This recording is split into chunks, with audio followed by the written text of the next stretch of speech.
오늘은 상속자와 고난이란 주제로 말씀을 드리겠습니다. 예수를 믿는 자의 최고의 복은 뭐냐면 하나님께서 우리에게 성령을 주셨다는 것입니다. 그런데 그 성령님은 양자의 영이십니다.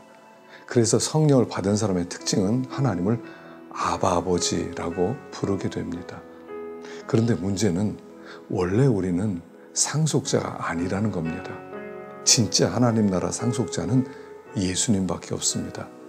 예수님만 하나님의 말씀을 온전히 순종해서 하늘과 땅의 권세를 가지신 분이신데 우리가 예수를 믿음으로 말미암아 우리 예수님의 신부가 되어서 예수님과 공동 상속자가 되었다는 사실입니다. 그래서 우리는 예수님과 함께 하나님 나라를 누리게 될 그런 복된 자가 된 것입니다. 놀랍지 않습니까?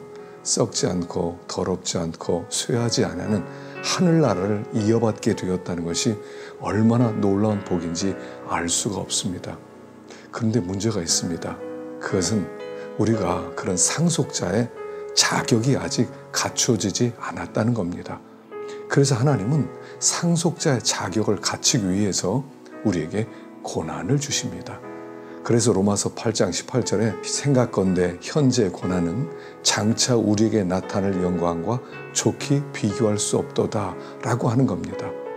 여기에서 말하는 현재 고난이란 무슨 뜻이냐면 우리가 장차 하나님 나라를 상속받아야 되는데 이 세상에서 그 자격을 갖추도록 하나님은 여러 가지로 우리를 연단시키신다는 사실입니다. 그리고 그 연단이 현재적 고난으로 나타나는 것이지요.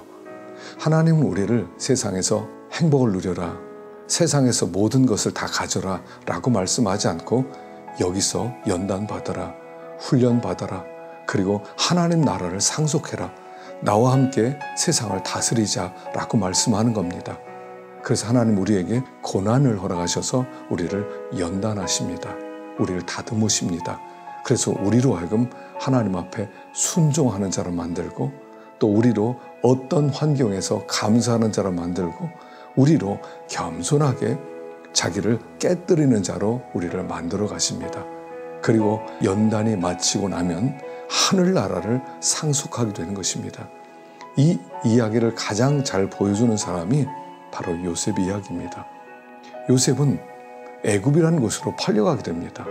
자기가 원해서 애굽으로 간 것이 아닙니다. 형들에 의해서 팔려갔습니다. 그리고 11년 동안 최악의 생활, 노예 생활을 합니다. 말할 수 없는 고난이 있었던 것입니다. 그리고 그 훈련 마치니까 더한 고난이 기다리고 있었습니다. 노예 중에서 감옥 생활을 하는 노예가 됩니다. 그리고 2년 동안 그 노예 훈련을 받습니다. 요셉은 그 고난을 감사함으로 받아들였고 하나님 나라의 상속자가 되기 위해서 잘 견딥니다. 그랬을 때 연단 잘 맞춰지고 훈련된 후에 왕이 그를 불러서 애굽의 통치권을 그에게 맡기는 겁니다. 그 요셉 이야기는 오늘 우리들의 이야기입니다. 현재 고난을 통해서 상속자의 자격을 갖추게 하신다는 그런 말씀입니다. 힘듭니다. 우리가 믿음으로 산다는 것은 어렵습니다. 억울하기도 합니다. 사람들은 알아주지 않습니다.